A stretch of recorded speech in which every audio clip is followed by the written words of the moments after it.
IVM.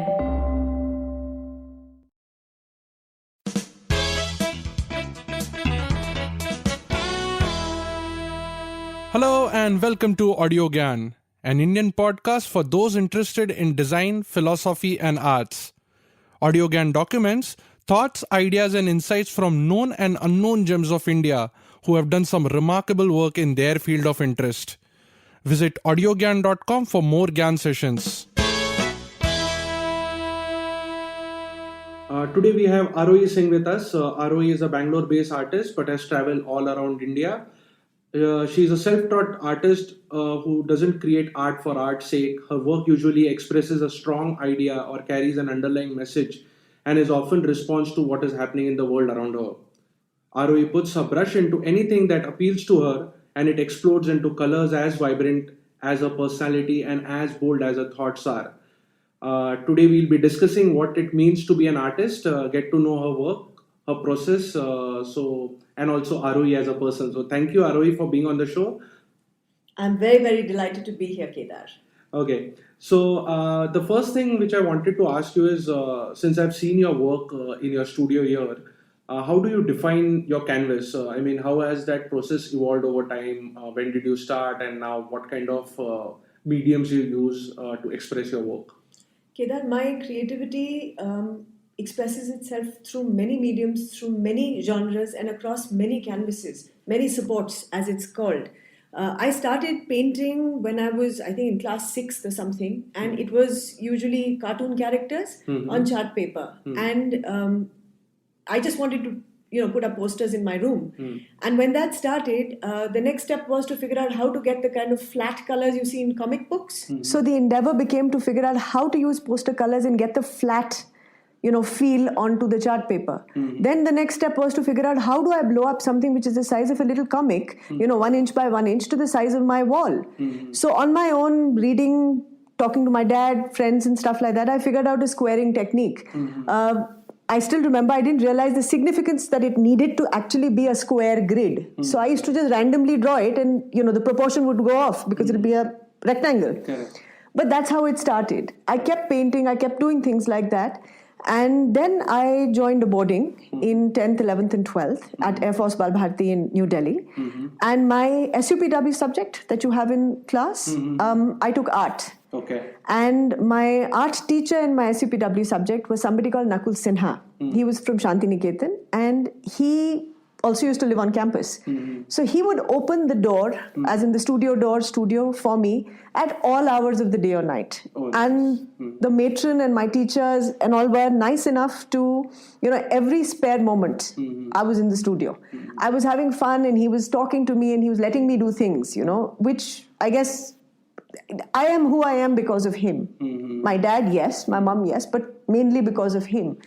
And finished 10th and I did not very good in some subjects and I just decided to take history because I loved the subject and he insisted I take elective painting. So those 2 years of 11th and 12th elective were my formal quote-unquote education in art. And we did everything. But I remember for years he never actually touched any work that I did. So while other students did something like he'd say, okay, paint a vegetable cellar, and we'd all paint a vegetable cellar, he refused to touch my work to correct it. He would just look at it and say, he says, that is wrong, fix it, right? And for years I thought he hated me. It's much later that I realized that he wanted me to do stuff on my own. He didn't want to correct the painting. I did very well in 11th and 12th. In 12th, I got 93 and 91 in history and painting. And I was caught between deciding whether I wanted to do further studies in history or painting. And my dad's in the Air Force, my mum's ex-Air Force, my brother's Air Force, my Masi's in the IS, my grandfather's ex-Army, and my other Masi is a double MA and an MEd. So pretty much everybody said, you can always paint, study. And I was like, okay. I joined Hindu College. I did my graduation in history honors, but I kept painting. And 94, I went to, again for a lark, went to Triveni Kala Sangam and I want to have an exhibition. And they told me, we have a waiting list for 2 years. So fill the form and we'll let you know. I said, okay, I filled in the form, and that was the end of it. And I kept doodling and, doing various things. And at that stage, I was still at the paint a vegetable seller and, paint 3 friends and that kind of stuff. And I get a call 10 days later from Triveni saying, we have a cancellation in 2 weeks. Okay. If you can get your work ready, come. Wow. So I said, yes, I can get my work ready. Yeah. And pretty much I put stuff that I had done in school. Really, it was school level work. Yeah. I'm actually surprised they gave me a chance. But this is what I say, serendipity. It happened. I put up a show, and my then boyfriend, now husband, Supreet, and I put up one little poster outside Triveni with one little, little note which just said, do you see potential? That's all. Again, serendipity that this was a smaller gallery. The larger gallery had a diplomat's daughter having an exhibition there. And the who's who of Delhi came for that show. Every art critic, every politician, including, I wouldn't want to name people, a whole bunch of people came. Yeah. And they sort of trudged through my gallery as well. And they were all kind enough to say that we see potential. I have a visitor's book, which for the first exhibition is like a gold mine, right? Because everybody wrote. Yeah. And I got all of the art critics who actually gave me a review. But one lady for Pioneer who said she should just go back to school.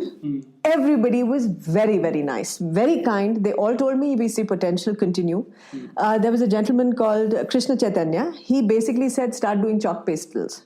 Okay. And I'd never tried that then. Another gentleman told me, because I had poster colors and oil pastels and pencil and everything there. Correct. So various people came and told me, hey, why don't you try this? This will work with this technique or this material or this medium. And my husband, Supreet at that time, was pursuing architecture from the School of Planning and Architecture. So he was already, running around doing his thesis and pointing and dotting and making little trees and stuff, and I would help him with it. I think a lot of that helped me decide that, look, let's experiment. And at this point, I must mention an anecdote.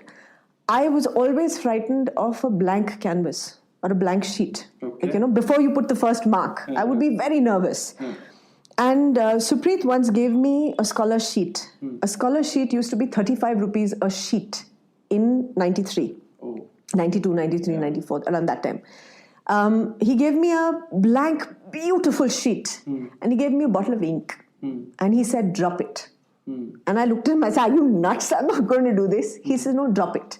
What's the worst that will happen? It'll get spoiled. Correct. That's about it. Yeah. That was the first life lesson that I remember that I have carried through for everything in my life, including my art, which was, what is the worst that will happen? You will fail. Yeah. That's about it. Yeah. That changed my entire approach to how I viewed my life. Okay. So I did theatre in college. I did, comparing for shows. I did lots of stuff, still trying to figure out what I wanted to be and what I wanted to do. I finished graduation and I joined a computer firm. And I didn't know how to switch on a computer, honest to God. And my then CEO, tells me, I'm hiring you for the quality of your mind. That again was, I think it was the most liberating thing a new employer can tell you. And that was my first employer. And my then manager, a gentleman called Kaushik, is friends with me even today. He's the second reason that I did what I did. He just said, so do it. No, what will happen? The computer will crash, we'll fix it again. Yeah. And I did the usual stuff. I OCR'd, OCR scanned pages, we OCR'd it, got coffee for the seniors and all of that. But I learned information architecture, or what content management was, or content management in those terms, not today's management. Yeah. And I started to do that. But I kept painting. Around that time, I went to a gallery. And the reason I'm telling you this entire thing is because it will make sense as to why my canvas is so wide today. Correct. I went to a gallery and I had my dad, by the way, my dad was, of course, traveling around then, and he was posted to Rajasthan. And I stayed in Delhi, but I used to go for 2-3 months while I was finishing my graduation. And I swear to you, Kedar, I fell in love with every man I saw. bar none. I just thought they were so handsome, with the tanned skin and all these lines and these colorful turbans. And I was like, okay, I'm sold. I will live in Rajasthan all my lifetimes. And I started that. And while doing all of this, I had done these quick pen and ink sketches, which was, I sketched out this man with sketch pen and then did cross hatching and rubbing and all of that. And after I'd done it, I took ink, colored ink, camel colored inks, and I went over it. Now the ink dissolves the sketch pen ink. Okay. Right? Because the sketch pen is soluble, it's water soluble. Yeah. So the end result was beautiful. And it was actually a fluke. I was just having fun with it, right? So I did a series of these and I went to the gallery in South Delhi. And the gentleman said, we will see. Again, serendipity. A senior artist had her show on. And my work was spread across the floor when she walked in. She looked at it and said, who is this person? So Sharad, that's the gallery owner, pointed to me. And she said, nice work. That was it. And Sharad Jain then decided that I will frame these and we'll see what happens. He framed 3 of these pen and inks and they sold the next day before I saw them framed.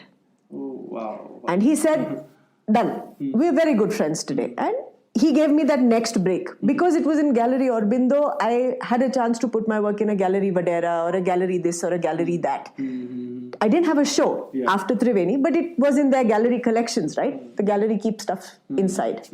And a few of those works sold. Again, I met a lady called Madhunath on my first exhibition in Triveni in 94. Okay. A beautiful, gentle lady, very unassuming. She walked in, did a round and walked out. A few minutes later, she came in again, did a round, and there were these 2 children. I called it graffiti, and it was about 10 inches, 12 inches by 12 inches, a square thing, of poster colors on handmade paper. And you could see the back of these 2 children doing graffiti on a wall. Oh, okay. Right? And she said, I want this. And I was like, okay. She said, I don't have enough money with me right now. And I think she gave me some 200. By the way, that painting in 94 was priced at 2,100. And she gave me 500 rupees and she says, block it. I will come for it. She went out, she came back again to tell me, block it. I'm like, okay. Exhibition got over and her daughter came. Again, she's good friends with me today. Kiara came in and said, Mama wants you to come and give the painting at home. So I was like, okay. She gave me the money, mind you. Her daughter came to the gallery on the last day, gave me the money, but said deliver the painting at home. They used to live in Gulmohar Park, or Uday Park, in Delhi, which is a very upmarket locality, right? So Supreet and I go on Supreet's little scooter with this thing packed. And I walked in and I have goosebumps today recounting that. Madhunath called me in, beautiful house. Supreet was sold on the architecture of the house, the interiors. I walked into her living room and there were paintings across the entire wall. And the paintings were Raza, Hussain, those kind of paintings, right? And there was a little spot on it and she says, hang it. That was the next time my life changed. Because I don't care if she removed it the minute I left the house and put it somewhere else. But she put my work and gave it a respect I hadn't started giving it then. Correct. Right? Yeah. Today she has 18 of my works. Oh, wow. While I was in Delhi, the right of first refusal for any work went to Madhunath. Without question. She said, dikhao, main dikhati thi, ye wala mujhe chahiye. Bas, that was it. A lot of her friends saw my work in her house and they would buy it as well. Now, I got married. Oh, by the way, between all of this, I did my post-graduation as well after a 3-year break. And I finished in 99. Again from Delhi University, Hindu, in history. And my husband and I got married on the first free Sunday after my exams got over.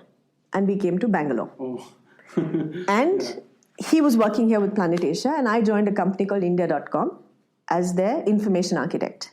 I worked with them for a few months and then quit that and started freelancing. But I used to continue painting. And I was lucky enough that people came home and said, what do you have? Some who've come from Delhi, like one of Madhunath's friends came from Delhi and she said, do you have anything? And I showed it to her. She said, okay, I want this, this and this. And she took it.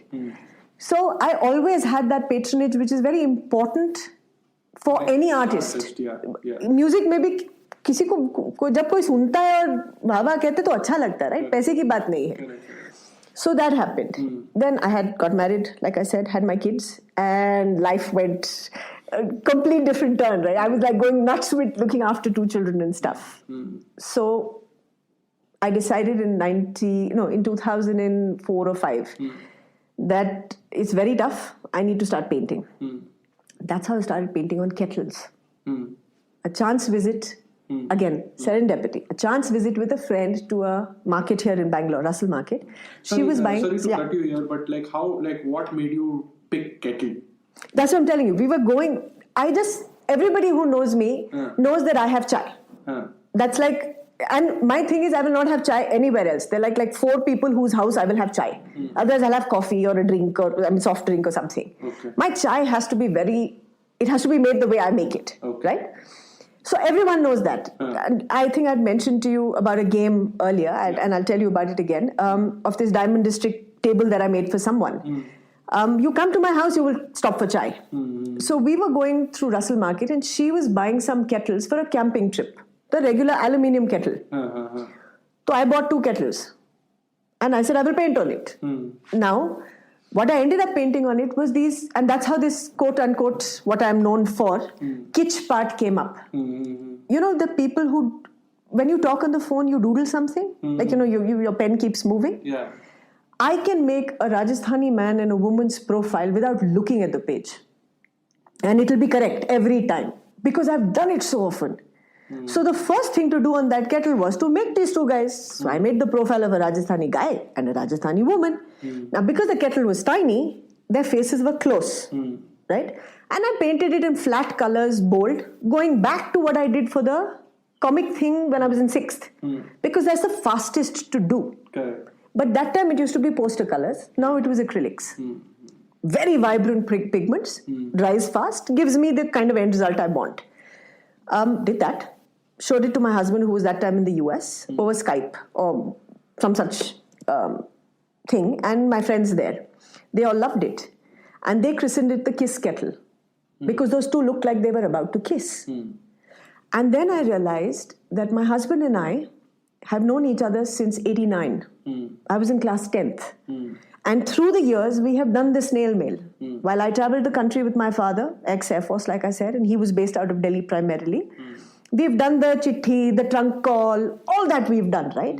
And here, like this email, I have my answer. Chat, I have my answer. So when I made that Kiss Kettle, the next thing that I said is, let me go into the market, and I found an old post box. You know the post box you put on the gate? Yeah. I painted the same thing with cheesy hearts and a kiss, the 2 Rajasthani guys about to kiss.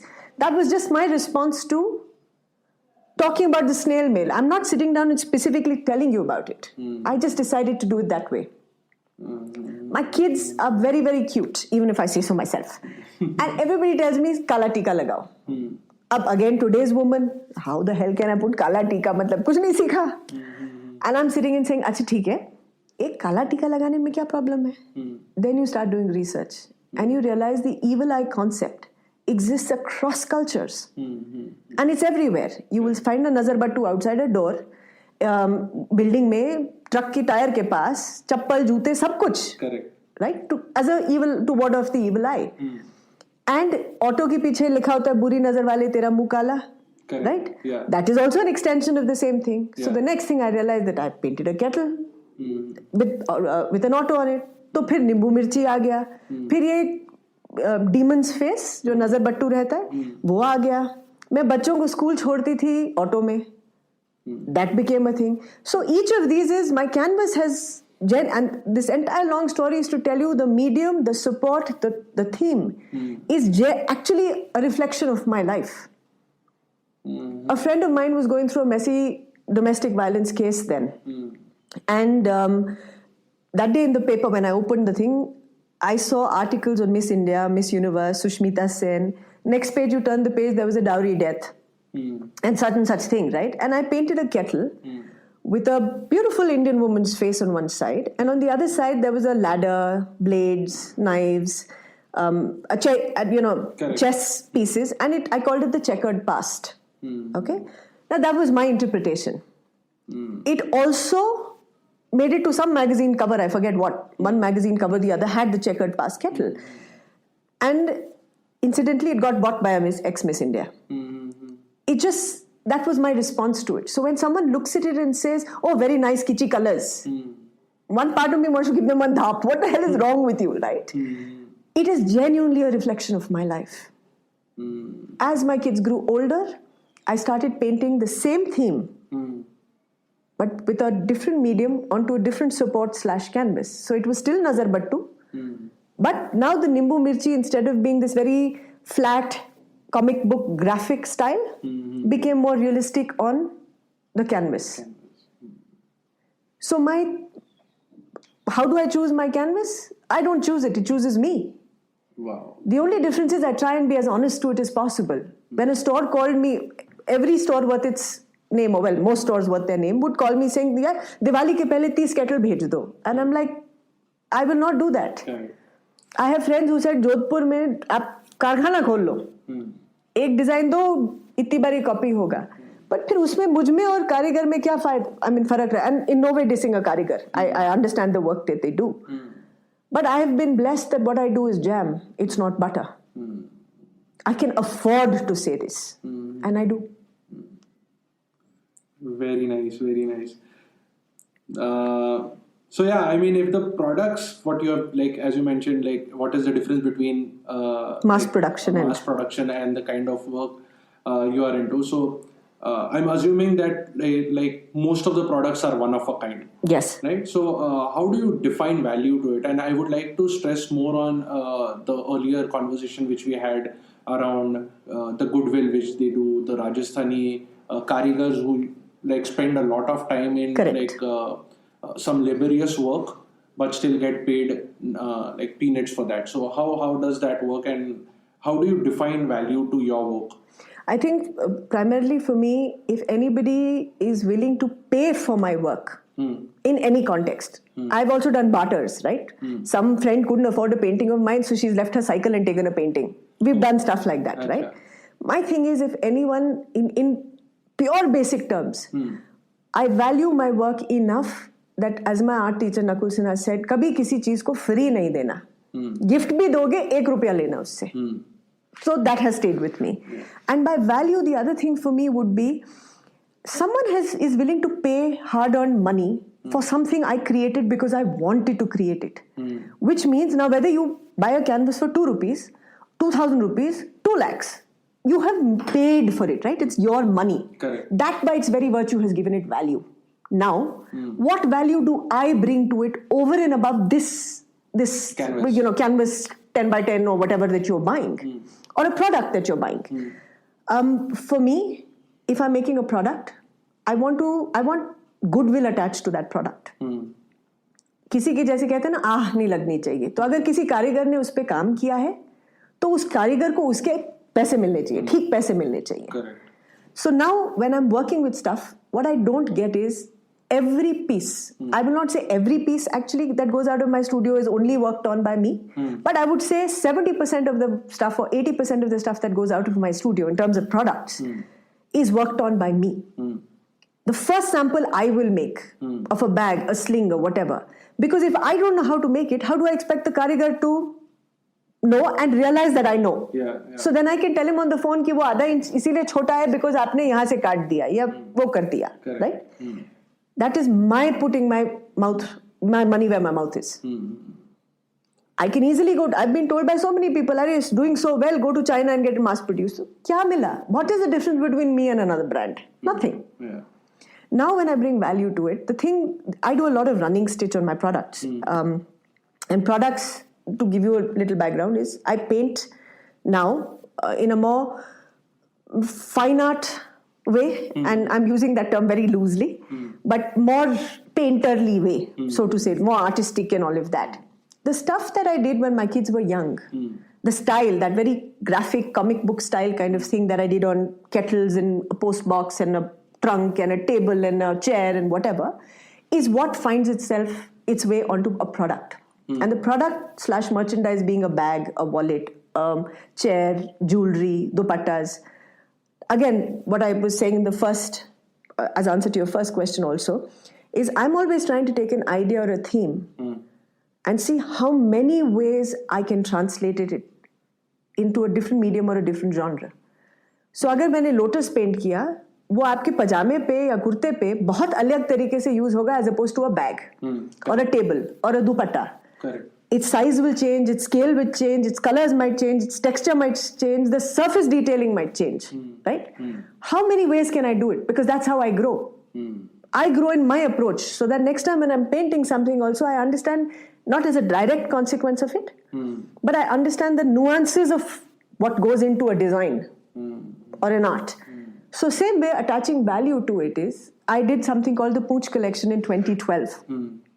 Before that, I'd been, and this is again, it's God's way of getting me to do something. I won't say God, something out there. I'd been trying to do this product, कि हाँ कुछ करेंगे for a while. And it used to always fizzle out कि husband is traveling, kids are this thing, बस कुछ ना कुछ होता ही रहता था. September 24th, 2011. A chance conversation with a friend about how to make the stray dog hip and stylish got me thinking. 24th September, 12th February, the exhibition went live. Wow. I had, and it all happened. I had 70 meters of fabric that I personally cut. I took 3 stray dog motifs. I had 7 print colors, 9 base colors, or vice versa. And it started with cushion covers. Then it became laptop bags, iPad cases, and so on, a whole bunch of products. Now, I learned, right? I need to make the stray dog hip and stylish, and I can paint. Correct. But nobody is going to. How many paintings can I make before I sell it and someone will, raise enough money for the dogs? Because I had pledged 50% from the profit in perpetuity from this collection to the welfare of dogs. So now I needed something which was graphic, could be screen printed, because everything costs money, right? And I'm putting my money. Had to be screen printed, had to have enough variations and variables that every target audience would want to buy it. If I keep it very kiddie, then only the kids will buy it. If I keep, and again, this thing about colors, an orange and a magenta a college kid will wear if it's a t-shirt or keep in their house or whatever, laptop bags. But a teal blue and a grey combination, a CEO will carry. I need the CEO as much as the college kid to buy the bag, because otherwise I won't raise enough money. Correct. Right? Yeah. So that is why the variation of 7 base colors and 9 print colors. So and by that I mean, say the screen print color is, say, black. Now that single dog silhouette and a pattern created out of it is printed on black, 2 meters of black, 2 meters of white, 2 meters of pink, 2 meters of whatever, right? So I've got that many variations. And I have 3 dogs. Now the next color will be, say, lime green. Lime green will work on magenta, on purple, and this and that. So 2 meters of everything is printed. So by the end of it, I had huge stock in terms of variation. Also because I'm trying to sell you a concept, right? The cushion you have in your house, nobody else will have. Correct. Or maybe 2 other people will have. Today, everything is mass produced. Jao, same चीज सबके घर में दिखेगी. In fact, they identify, ये तो हाँ, exactly. I don't want to be that. I want you to look at it and say, this is Pooch collection. Because that that's where my role as a designer comes in. My learning as a designer comes in. How do I carry the same identity across all of these things in colors without losing Pooch? And Pooch is, by the way, tail. Hindi, Pooch. Pooch collection, right? Yeah. And in this Pooch collection, the idea was also for somebody to be able to... Now, a lot of friends ask me, why are you doing a bloody Pooch, man? Dog kyun kar rahi ho? My answer was, not taking away from any NGO, they do wonderful work.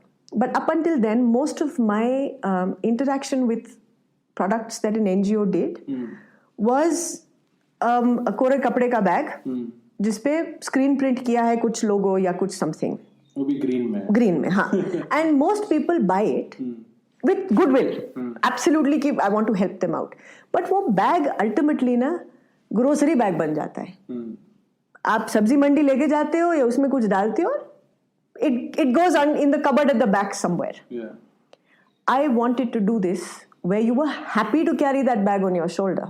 And the point was that when you see a repetitive pattern of dogs, somebody asks you, यार कुत्ते हैं इसके ऊपर, and your answer should be कि हाँ कुत्ते इसीलिए हैं क्योंकि this was the cause, or direct them to a website or some such thing where they can learn. And the value comes from the fact is I didn't want to do pooch by guilting somebody out of their money. And that is something I've tried to do in terms of value for everything I do. Normally when you ask somebody for funds, and again, it's not 100% of the time, but you see an organization, ting tong, bell will ring, aap darwaza khologe, there will be young college kids with a booklet. Madam, please donate to this place. अब आप या तो donate करोगे या नहीं करोगे. अगर करोगे तो it's usually out of guilt because they will tell you कि यू नो आपके 2000 के डिनर से 4 बच्चों को एजुकेशन मिल जाएगी, राइट? दूसरा इट विल बी आप गाड़ी में जा रहे हो, सिग्नल पे कोई रोकेगा. आपने आज तक have you seen anybody beg you with a smiling face? No, they're guilting you out. I'm not saying that their position in life is not good, but it is guilt. So the second time someone knocks on the next traffic signal, you will put the music on, you will roll up the windows, and you will look the other side. Now, I can understand that you may not be happy with a stray dog as I am, but I still want your money. How will I get your money? I will get your money because I will give you a product that you're happy to carry and you're happy to pay for. I chose to give the money to the dogs. So the 50% of the profit I am paying. You are still paying market value of whatever you would have got that bag for outside. Correct. आपको 1000 रुपए का bag मिलेगा, आप अभी भी 1000 रुपए का मिल रहा है. उस 1000 में से 500 मैं अपने 500 को दे रही हूँ कॉस्ट के बाद.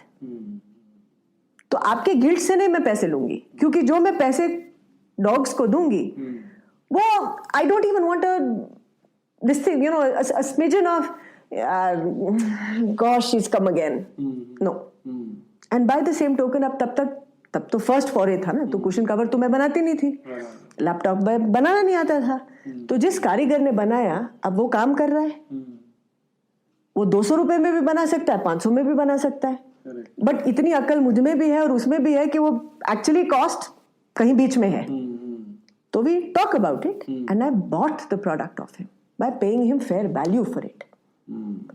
So my cost of production was the cost of the material and then the cost of the karigar. But the karigar doesn't know anything to the dogs. वो मेरा, again coming back to it, it's my choice. Correct. तो कारीगर को तो पूरे पैसे मिलने चाहिए, बिकॉज नहीं तो कारीगर भी बोला अरे मैम आके चूना लगा गई, तो वैल्यू कहाँ रही उसमें? So all of these things to me make up the value of the end product much more than the actual cost that it is retailing at. Because like I was mentioning to you the other day, आप जाके उसको loosely kantha कहते हैं, कांथा जो बंगाल में होता है, running stitch basically. They of course do very intricate patterns, but एक और चीज रहती है गोदड़ी, जो पुराने साड़ीज की रनिंग स्टिच के साथ वो कंबल टाइप बनाते हैं ना, जो आपको दिखता है. Today you go to any high end store, you will find gigantic bedspread with all these bedspreads have kantha work on them. I mean basic running stitch की lines. अब आप एक सिंगल बेडस्प्रेड जाके 800 रुपए का खरीदोगे, करेक्ट? 800 रुपए का आप बेडस्प्रेड खरीदोगे, उसमें एटलीस्ट लेट्स से उसने होलसेल में बंदे ने कपड़ा खरीदा, 50 रुपए तो कॉस्ट होगी ना बेडस्प्रेड की. ऊपर का कपड़ा, नीचे का कपड़ा, अंदर का रुई, वटेवर धागे की कॉस्ट. अब 50 रुपए का वो हुआ. अब उसको धोना भी पड़ेगा बनाने के बाद, उसकी कॉस्ट होगी, पानी की कॉस्ट होगी, अब जहां पे भी रखते हो उसकी कॉस्ट होगी. अब कारीगर को भी पैसे देने, बट वो 800 रुपीज में रिटेल हो रहा है. अब अगर वो रिटेल 800 में हो रहा है, एक जगह पे बनता है ना, बैंगलोर में, तो बैंगलोर में थोड़ा ना बनेगा. तो अगर राजस्थान में बनेगा तो वहां पे कहाँ बनेगा? People go into a thing, go to whoever is running the NGO, take the job work order, take it home and say दीदी ये 4 दिन में या 5 दिन में, हफ्ते में दे दूंगी मैं. अब उसको कितने रुपए मिलेंगे इस 800 में से? आप रिवर्स कैलकुलेट करिए. अगर 150, 200 रुपए, लेट्स बी जनरस, 200 रुपए इसकी कॉस्ट है, राइट? उसमें से आपका अब the GST is whatever, but VAT used to be there. What category it falls under? तो it could be 5%, it could be 14.5% जब VAT था. Correct. अब it could be 12% या 18%. लाइफस्टाइल प्रोडक्ट है, वो तो जाएगा गवर्नमेंट को. अब जो बंदा बेच रहा है उसकी भी तो he is running a shop यार, इंदिरा नगर में दुकान है, उसके भी पैसे जाएंगे रेंट के, वहां पे 4 सेल्समैन हैं, उसके भी पैसे जाएंगे रेंट के। तो आप ये जब सब चीजें निकाल दोगे, फिर ट्रांसपोर्टेशन के कॉस्ट हैं, ऑक्ट्रॉय, एक्साइज, व्हाटएवर, ये सब आप निकाल दोगे, आपको क्या लगता है कारीगर को कितना मिला? कुछ। और कैन यू इमेजिन कितना टाइम लगता है वो करने में? It's almost brain dead work because you go into this zone की बार ऊपर नीचे ऊपर नीचे ऊपर नीचे सुई घुमा रहे हो आप, but it's back breaking. Now I understand economics, I understand the world has to run, I understand all of that. I don't need to add to it. I'm a very small player in this entire grand scheme of things, but I want to do it a way where I can make a difference. That's all. I cannot change the way the world functions. It won't function actually if I, there are too many other dynamics involved with this. But the value of a product to me is much more than what it costs. Oh, wow. That's like a different perspective altogether to value. Moving on.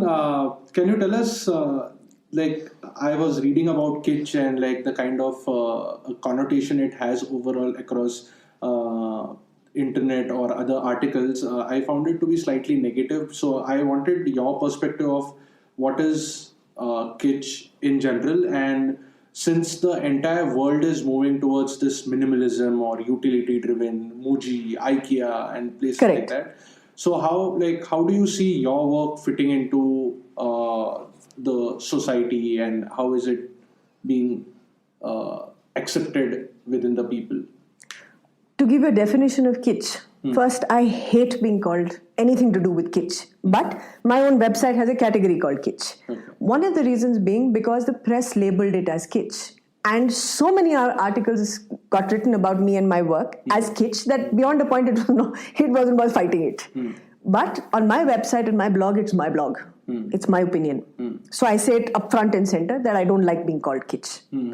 Having said that, the reason being that it's a bit of a misnomer.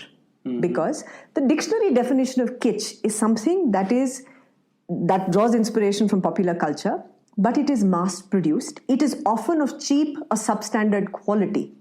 Now, my work is not mass produced. It is certainly not of substandard quality. Yes, it draws from popular themes. But the popular themes it draws from have connected with me in some sense. They're popular, yes, because the world at large connects with them, but I may not have interacted with it. So just because it is the hip thing to do, I'm not going to do it because I didn't connect with it. So the Nimbu Mirchi happened not because Nimbu Mirchi was a big thing to do.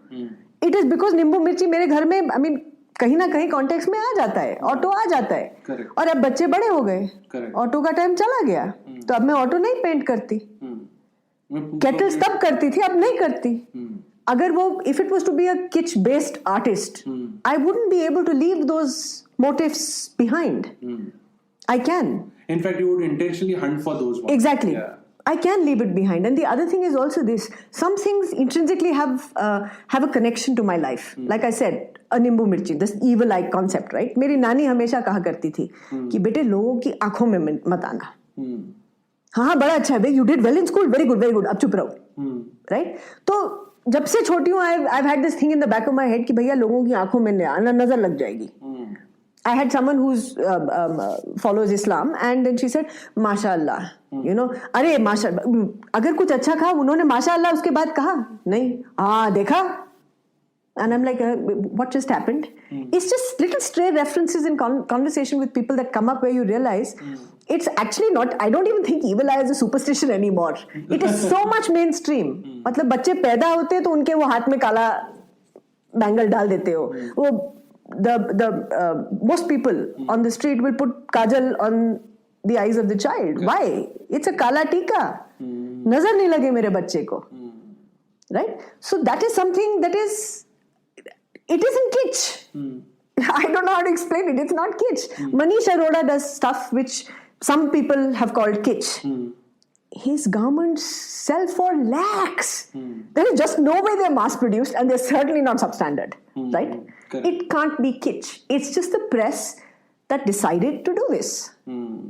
Like, I must tell you, do you know how label art by Aarohi was born? Because Supreet and I were looking for a website name, a URL. And Aarohi Singh was taken, Aarohi was taken, Aarohi Paints was taken, everything was taken. Art by Aarohi was available. Humne kharid liya. I had my first the first show in Bangalore in 2008 with all these kettles I had painted. Because my blog was called Art by Aarohi, when the press wrote about it, they said label Art by Aarohi. I'm stuck with it. I cannot get rid of the label now. So that is how the kitsch thing came in. So I do not agree with it.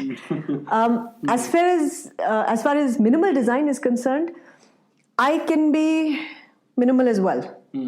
My house is painted white, but 6 years ago this house was painted purple. I had a fuchsia sofa. I had I love animal print. I think it's a neutral. It goes with everything, and that was there. I love zebra stripes.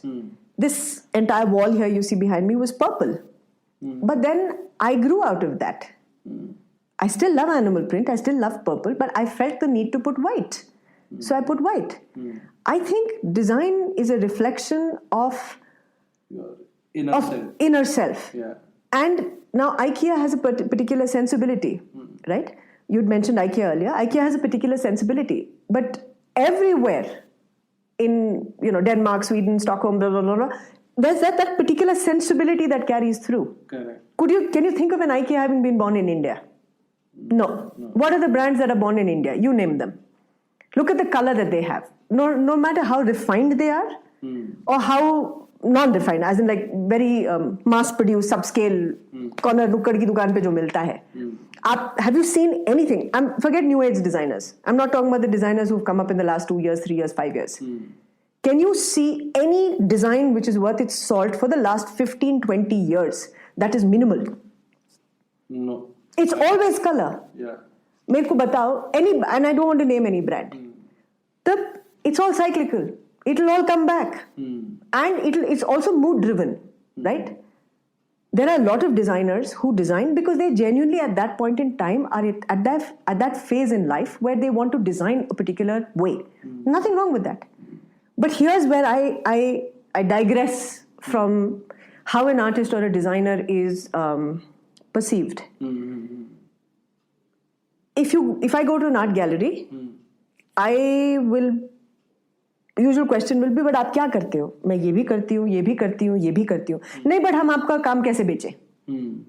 आप काम को मत बेचो, मुझे बेचो जो मैं अपना काम करती हूँ उसका. You sell me as my personality. You're selling an artistic vision, right? Now I have a question to ask you. Tell me any stalwart artist who has not been doing the same thing for the last 40 years. Not doing the same thing for the last 40 years. So I have a question to ask you, a counter question to ask you. How do you call yourself an artist if you do not grow? Yeah. If you do not experiment? If your emotional canvas has expanded from 20 to 40 to 80, your life experiences make you. How can your canvas cannot be the same. Do you get what I'm saying? Yeah. Maybe by the time... It's mainly to the need to express, and after certain point that particular canvas feels small, maybe. Correct. Yeah. I had outgrown a kettle. The kettle as a canvas had outlived its utility for me. And mind you, I've done some, at least in my mind, iconic things on a kettle. I painted a kettle called Gandhi versus Gandhian, which has Anna Hazare's portrait on one side and Sonia Gandhi's on the other. इधर एक अन्ना हजारे के side पे एक हाथ है which says दिल बस अब और नहीं or something, and Sonia Gandhi के उधर कांग्रेस का हैंड है which says दिल मांगे मोर, and ऊपर it says Gandhi versus Gandhian. It actually sits in Anna's office. Is it? Yes, because somebody saw it on my blog post, then called me. I went to Freedom Park when this entire Anna Hazare thing was going on, and they took the kettle from me as a gift from Bangalore to Anna. Now here's the part. I am not going to go tom-tom it from somewhere else saying ki nahi, my kettle has more value than this person who's mass producing it with a chai ka imprint on the side. If I could have just as easily done that on a canvas, right? I painted something called Inner Demons and Outer something, I forget what now, so many years ago. But it has Shah Rukh Khan and Amitabh Bachchan on either side. And the blog post associated with it said, they've both said in an interview that I think Amitabh Bachchan was asked on Simi Garewal's show, what are you most afraid of? And he said anonymity. And Shah Rukh Khan said something similar in some interview, which makes you realize they're superstars, but inner demons don't go. What you intrinsically feel, you will feel. Correct. Right? Yeah. So for anybody else, I painted 2 superstars on the side. But it's a lot more thought out, that kettle, than just painting 2 superstars on the side. Very interesting. So as a minimal design, you want a bag in just black and white or grey and beige? No problem. And by the way, I will do it with as much conviction as I do fuchsia and orange. But to say that I'm a minimal designer and that's all I will do will never work. I know that about myself. I think minimalism is more towards the design aspect where form, function and things like that. I think like we are in the domain of being artistic, creative. But okay, minimal design, form and function. Tell me a table. It has to have my Khiladi tables. Okay? It has to have a flat base where you can keep stuff. It has to have 4 legs. For it to function, Yeah. it will work with 3 legs. Correct. Depending on how it's balanced, it will work with 2 as well. Correct? That's a table. Now, minimal design could be somebody puts very fine, slim steel and 2 legs. It's balanced, looks fantastic. Right? Somebody could use a larger chunk of wood, which is like the cross section is 5 inches, and 2 large stone stumps underneath. That's also minimal design. What part of it is minimal? In visual terms? In design terms? In aesthetic terms? Utility. Utility is still the same. Yeah. How can it be minimal? Minimal मतलब तुम table ही नहीं use करते. Minimal कहाँ से हुआ वो? Right? Minimal is how you define it. So this just a black table made in wood is minimal. But if I put 5 things on it for utility, I have painted a chess, a carom board, a snakes and ladders, or whatever shit chat on it. Whatever on it. It has function. So now, minimal design, and this is my question. If I paint this grid, as is on the table that we are sitting on right now, this is in 15 colors or 5 colors, whatever, right? If I paint it in black, white, and this is in grey, and this is all in tones of grey, would it be minimal? It's still painted. It's still got function in that you can play a game on it. It's still got a table surface and it's got 4 legs. Minimal is how you define it. Wow. That's, that and by the way, I still do understand the larger context of what minimal design is. But I'm just saying is there's a different way to look at it as well. Correct. My sensibility does not necessarily always go towards a bare room, white walls, and 1 steel lamp. Yeah. It doesn't go to that. Yeah, I got your point. Yeah. So I think the last 2 questions which I wanted to ask you, this is in context with the earlier conversation when you showed me your work with the purse, the bags and stuff Correct. like that. What is the significance of upcycle? I mean, first of all, can you just slightly elaborate on what it means to upcycle? And then how has that particular concept seen through your work, and how is it helping the society at large or environment? Like, these are big words, but still you got the point, right? Yeah. Upcycle, recycle, reuse, all of these words are used interchangeably, and in some ways they possibly could be. Reuse is something that has already had form and function, and you've used it for that function, and now you're reusing it in a different way, or in the same way to, like this cup. Earlier you would, I'm giving you a very basic level example, right? Lovely pristine china, only used to serve to your guests. It's got a use. Ab side se chip ho gaya, now you use it only at home. Ab wo thoda aur chip ho gaya, crack aa gaya, now you put a plant in it. It's all levels of use and reuse. Correct. Its function has changed for what you had originally got it. Yeah. Right? Now, this same cup, when you were serving it to your esteemed guest, it had a function. Then ghar pe it had a function. Now you put a plant in it, it has a function. Suppose it breaks further, right? And I break it into chips and I use it to tile a floor or a garden paving or make a mosaic decorative table with it. It's reusing. I'm now recycling the same product. A use At this level, at the top level, the use was changed. Here I'm recycling it. Upcycling is the same thing. You take something and you give value to it. You add value to it, so you up the cycle process. Something could be you downcycle the process. Now, not that you hear words like downcycle. I'm just trying to give you an example. Chindi, leftover katran fabric in factories and all of that. एक है कि garment बना और उसकी जो side की चिंदिया pieces जो निकले वो जब बहुत ही छोटे होते हैं, बहुत ही बुरी हालत में होते हैं, वो वेट के हिसाब से बाहर बिक जाते हैं. कहाँ? जब आप गराज में जाओगे या टायर की दुकान पे जाओगे, वो टायर किसी चीज से साफ करेगा, वो गाड़ी का वो अंदर का ग्रीस का पार्ट किसी चीज से साफ करेगा. That is down cycling something. But it's still upcycling in that it's being used. It's not going to a landfill. But if I take the same chindi, like a lot of designers are doing today, I cut little pieces. Now I put it on another flat kapda, all these chota pieces, and now I stitch vertical lines through it, 1 centimeter apart. I'm almost making a new fabric. That's upcycling the waste. Now, the idea for everybody is how can you derive the maximum value out of something before you truly junk it. Again, I have the luxury to experiment. So when I redo my sofas, the sofa ka fabric goes into the base of the bags. My old curtains get washed, ironed, become the lining inside my bags.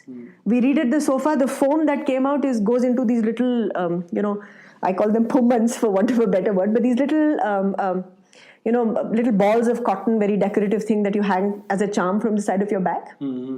So if you come into the other room, I have a bag of old foam. I redid a sofa and the entire polyfill inside had gone. So I said, no, nails and dirty, just leave it. Because I take out a little bit, I clean that much and I put it into something. Correct. Where will that stuff go? And the way garbage collection, garbage segregation, recycling and all of that happens, it is, unless someone along the entire value chain here is, kind enough that I segregated and kept it. The lady who picks up the garbage kept the clean and the dry stuff segregated. Then when it went to the dump, it was segregated. Then I can see that foam going somewhere and being recycled. But otherwise, it's not going to. It's going to go into a landfill somewhere. Now, again, I realize that I'm too small a fry to make a difference in the grand scheme of things. But if there are enough people like me, we will make a difference. Correct. Yeah. I don't have the bandwidth or the wherewithal to go out tom-tomming to people to do it. I don't have it. And I don't take away from them. When you go on a road and you petition, stand in dharna and you petition something and all of that, I'm happy. Please do it. I don't have the wherewithal for it, so don't judge me for it. I am doing my bit. So when I tell you my product is 70% recycled, it is 70% recycled. Recycled, upcycled, reused, whatever the thing is, right? Because I'm trying to do my bit. So in that sense, most people, family as well, distant relatives would say, "Yaar, ye Aarohi na kurta deke phir वापस क्यों ले लेती है?" Because in college I used to make, because dad was in Rajasthan, I would buy these little patches and stick it and make myself a kurta, right? And say my sister-in-law liked it or cousin liked it, and I gave the kurta. I said, जब खत्म होगा ना मेरे को वापस दे देना.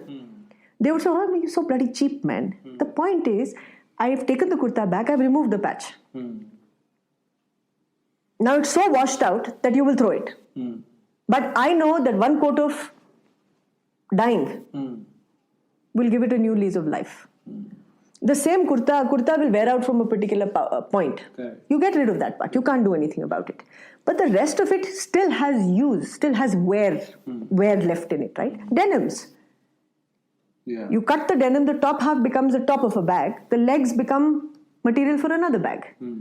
They're washed, they're ironed, they're cleaned. There's another thing I want to talk to you about, and which I want to leave everybody with the question is, has anyone ever wondered about the cost of upcycling, recycling, and whatever? I want to know those answers. I'm curious. I haven't had time to actually do research. But there is energy. To add value, you need to expend energy. How much energy are you expending to add value to this? And this has to be less than this value. What you put in has to be less than what the ultimate thing is going to be, right? Otherwise, it's a waste to recycle or upcycle.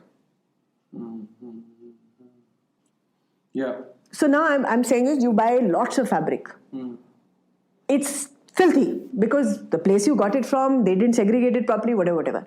You used water. When you do 2 in your cupboard, in your bathroom, then you use 1 bucket, half bucket, whatever water. But now when you're doing it to 500 saris or 5,000 saris, you're going to use water. You're going to use a large drum. You're going to use electricity. You're going to do... There will potentially be energy that is expended to create something new out of this. I'm not saying don't do it. But I just have a curious question that when somebody starts a recycle venture, and recycle, upcycle, reuse, whatever, environmentally friendly venture, do they get into it after they've done the math of this? Yeah, I doubt. Think about it, right? And that's a question I have. I don't have my answers. But again, because I'm individual, I have the luxury of saying कि हाँ ये curtain ultimately भी धुलना है, मैं किसी को दूंगी भी तो धोके ही दूंगी, गंदा थोड़ा ना दूंगी, तो धुलेगा. अब धुलेगा तो अब now these curtains are faded really badly in the studio, right? What will I do with them? Everybody has dignity. Correct. Somebody has to be really badly off before they will take curtains that are that faded. But they're solid. They will not tear. I have 2 choices. Either I keep it, I use it, or I throw it. Keep it, use it. Right? I'm choosing to use it. That is where I always go. If I can find something that has value, I need to be very sure that I can throw it. I will give, by the way, it's very clear. You come home and I've got some pairs of jeans, I will tell you please wear them, but you give them back to me when you're done with them. Because I will cut them and make them something. Even if old t-shirts are made quilts, not quilts, like for the dogs. So my husband and the kids and I had outgrown t-shirts and they got some stain, some spot, some discoloration. So I cut up those areas.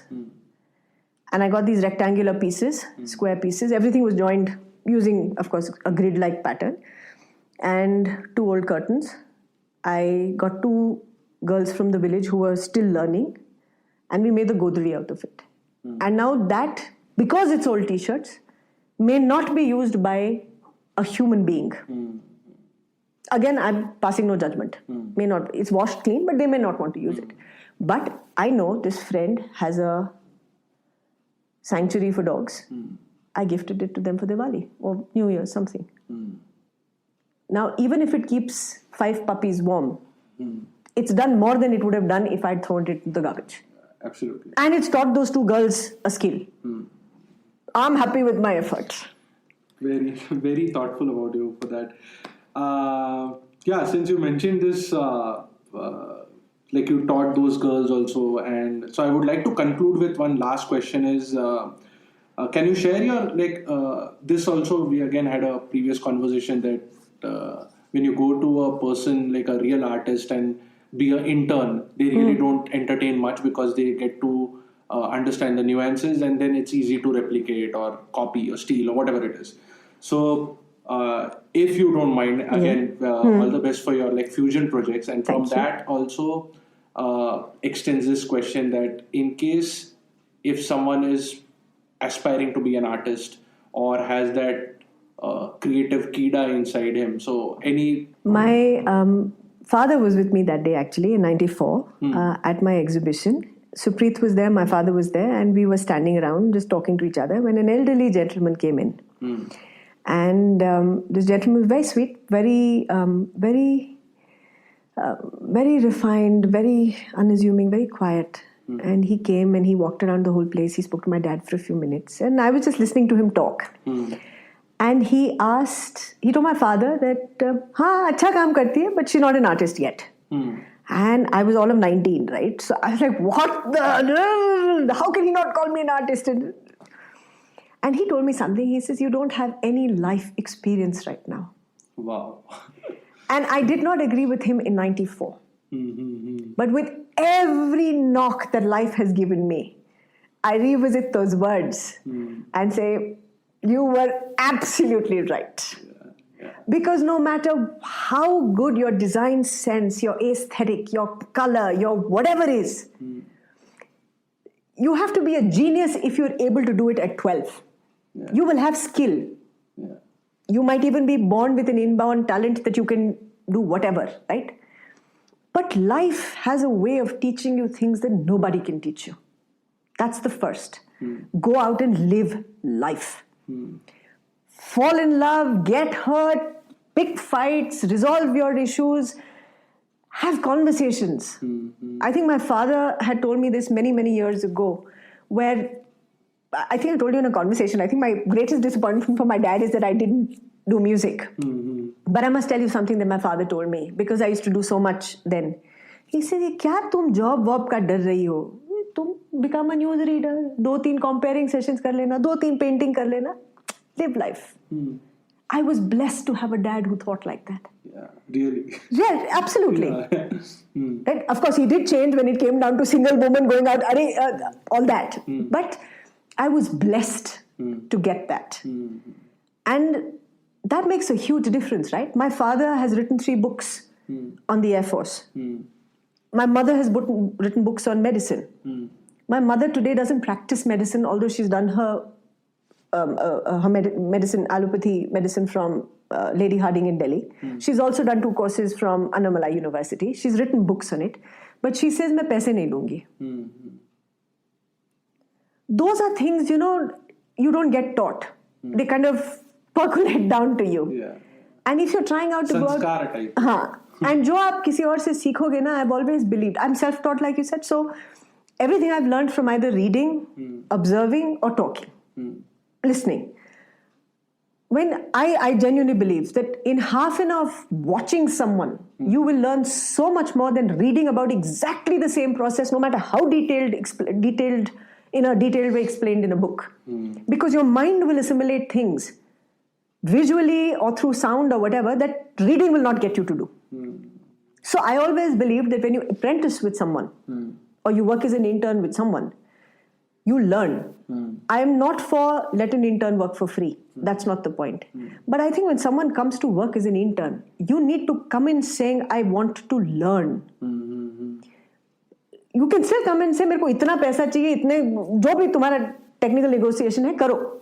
But if you come in without the desire to learn, it's a waste of time for both sides. That is one. The fusion projects that I started, because of various experiences in the past, I had also gotten nobody will enter my studio now. I will not let anyone work with me and blah, blah, blah, blah.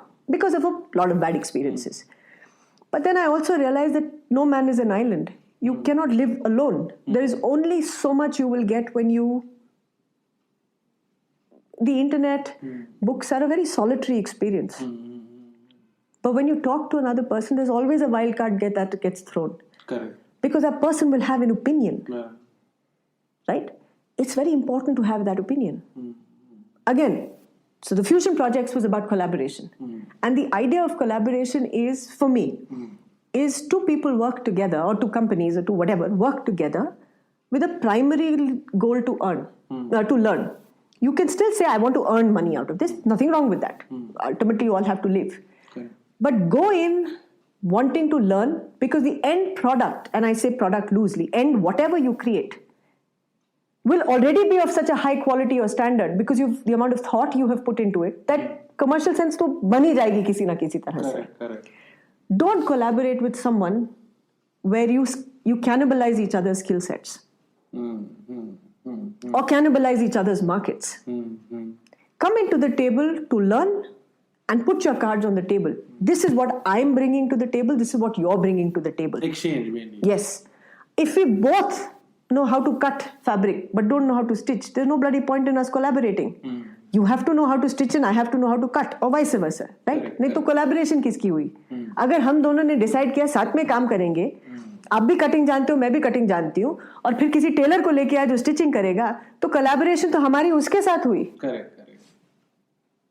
Yeah. So that is the other thing. Most people think about collaboration as कि 2 लोग साथ में काम करेंगे तो collaborate हो गया. Collaborate कहाँ से हुआ? And again, I also understand the distinction between partnerships and collaborations, and there are many subtle differences. Yeah. I'm using the word collaborate in an effort to learn and to, like, say I know tatting.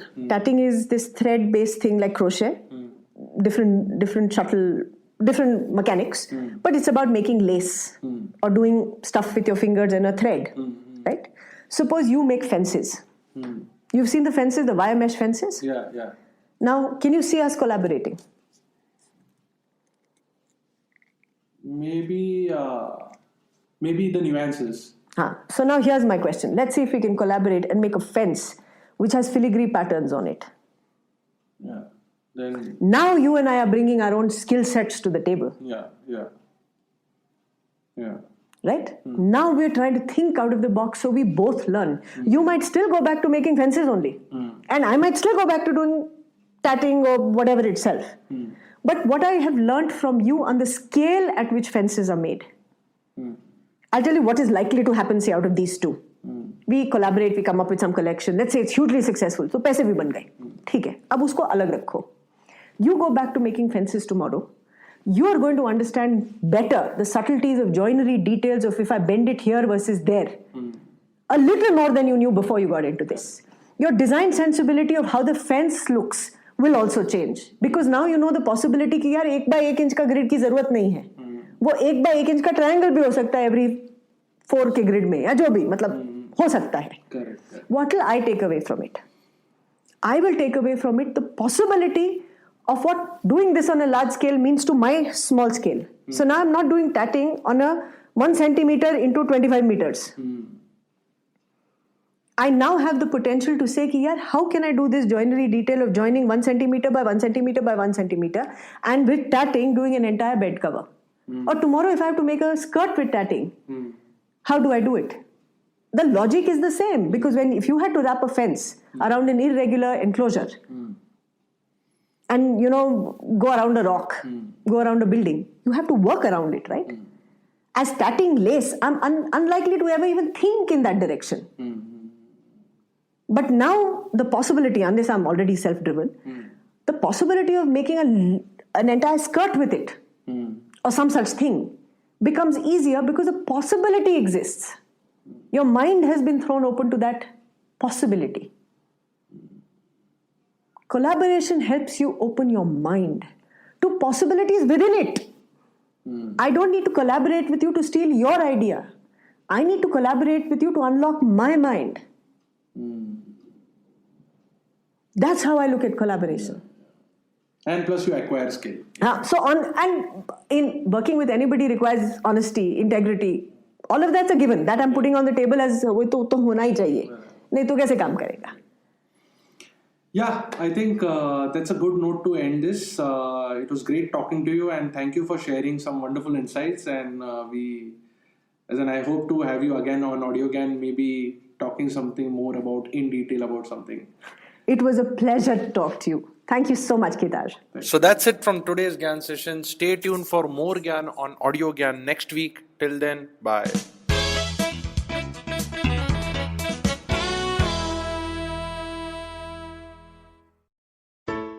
Hello! It's been a great week on the IVM Podcast Network. On This Round Is On Me, Gauri is joined by Shweta Nanda. They talk about the financial independence and how it is to be a woman entrepreneur. On Anish Thing, Anish welcomes ultra-marathon runner Shivani Gharat. Shivani shares her journey of how she ran her first marathon, the mindset of a runner, and what it actually takes to run a full marathon. On Cock and Bull, Cyrus, Naveen, Akash and Shreyas talk about the Korean band BTS serving in the military and its repercussions. On Think Fast, Varun and Suchita discuss Wing Greens and their latest acquisitions and about the Indian sexual wellness market. And on Shunya One, Sheila Datya is joined by Dinika Bhatia, CEO and founder of Nuttigritties. They talk about coming from a business family and Dinika's journey in creating healthy and guilt-free snacking. Once again, don't forget to visit our merch store on ivmpodcast.com. We have some exciting new merch out there for you. Also, do follow us on social media. We are IVM Podcasts on Twitter, Facebook, Instagram, and LinkedIn. And do remember to spread the word about these shows and any other shows you might be listening to. Appreciate them, rate them, and review them wherever you are listening to them. You can also check out all our other shows on youtube.com/IVM Podcasts. And finally, we would like to thank our sponsors this week. Volvo XC40 Recharge, Bumble, Heads Up for Tails, Kotak Privy League Program, and HDFC Mutual Fund. Thanks guys, without you this would not be possible.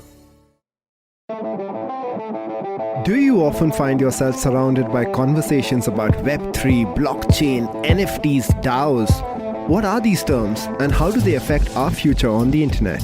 So many questions, but don't worry, we've got answers to all your questions. Hi, I'm Eklavya Bhattacharya, and on our show Future Proofing, we try to decode the impact of these future technologies on various industries with experts and tech enthusiasts. Tune into new episodes coming out every Thursday on the IVM Podcast app and the website, or wherever you get your podcasts from.